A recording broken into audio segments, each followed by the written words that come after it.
கிட்டத்தட்ட 250 டாஸ்மாக் கடை எங்க திறந்து வச்சிருக்காங்க. நீங்க மட்டும் இவங்க 1000 ரூபாய் கொடுக்குறாங்களே, 500 ரூபாய் கொடுக்குறாங்களே, 3000 ரூபாய் கொடுத்துட்டாங்களே அப்படின்னு எண்ணி அவங்களுக்கே நீங்க மறுபடி ஓட்டு போட்டீங்கன்னா இதை விட அதிகமாக ஒயின் ஷாப்புகளை திறந்து வைத்து நம் பிள்ளைகளை குடிகாரர்கள் ஆக்குவது அவங்களுடைய ஒரே நோக்கம். அதுக்கு நீங்க ஒத்துக்கலாமா?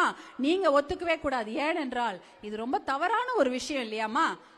ஒயின் ஷாப்பை திறந்து வச்சு படிக்கிற பிள்ளைங்களை குடிக்க வைக்கிறதா பெரிய அரசாங்கத்துடைய நோக்கம். அதை தான் செய்து கொண்டிருக்கிறார்கள். நீங்க எல்லாம் மதுரைக்கெல்லாம் போயிருக்கீங்களா?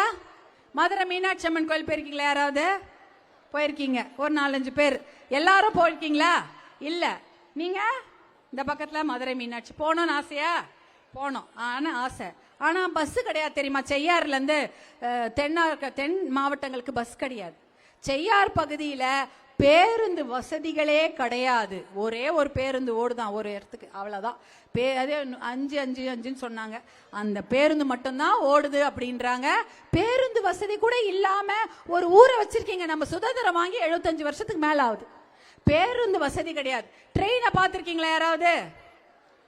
நீ கை தூக்குற, நீ தான் பாத்தியா ட்ரெயின்? நீ பாத்திருக்க? 2 சின்ன பசங்க கை தூக்குறாங்க. அவங்க தான் ட்ரெயின் பாத்திருக்காங்க. செய்யார் பகுதியில ட்ரெயினே கிடையாது, அதாவது ரயில் கிடையாது.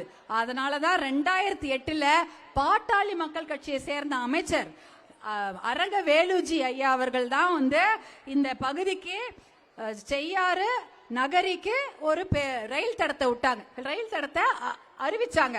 ஆனா அந்த திட்டம் கிடப்புல போடப்பட்டு இப்ப பரவாயில்ல, ரயில் தடத்துக்கு அந்த வேலை நடந்து கொண்டிருக்கிறது. இப்படிதான் ஒரு திட்டங்கள், இப்படிதான் நம்ம அன்னைக்கு போட்ட 2008 திட்டம் இன்னைக்காவது நிறைவேறுது. ஆனா இந்த அரசாங்கத்துல வைன் ஷாப்பை திறந்து விடுறதும் 30 கோடிக்கு உங்களை குடிக்க வைக்கிறதா அவங்க டார்கெட்டே, வேற எதுவுமே கிடையாது. இப்ப தெருக்கூத்து பார்த்திருந்தீங்கல்ல, தெருக்கூத்துல என்ன நடக்கும்? அர்ஜுனன் தபசு பார்த்திருக்கீங்களா? அந்த மரத்துல எல்லாம் ஏறுவாங்க. அடுத்தது துரியோதனன் வதம். அந்த தரையில வந்து பெரிய சிற்பத்தை கட்டி வச்சிருப்பாங்க.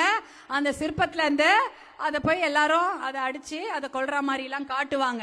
அதற்கப்புறம்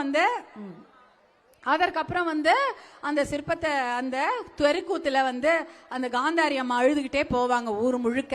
இப்படிதான் நடந்து கொண்டிருக்கிறது. இதே மாதிரி தான் அந்த அரக்கனை அழிக்க வேண்டும். எந்த அரக்கன்? மது அரக்கன்.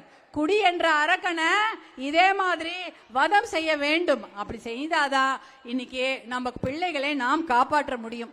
இல்லனா அந்த அரக்கனை வதம் செய்ய யாரு ஒரே ஒருத்தர் இவங்க கிட்ட உறுதி அளிச்சிருக்கிறாரு? ஒரே ஒரு அண்ணன் மட்டும்தான் அதை உறுதி அளித்திருக்கிறார். இந்த மது என்ற அரக்கனையும் போதை என்ற அரக்கனையும் தமிழ்நாட்டை விட்டு ஒழித்து கட்டுவேன் என்று சொன்ன ஒரே அன்பு தலைவர் உங்களுடைய அன்பு அண்ணன் அன்புமணி அவர்கள் தான். வேற யாருமே தைரியமா சொல்லவே முடியாது.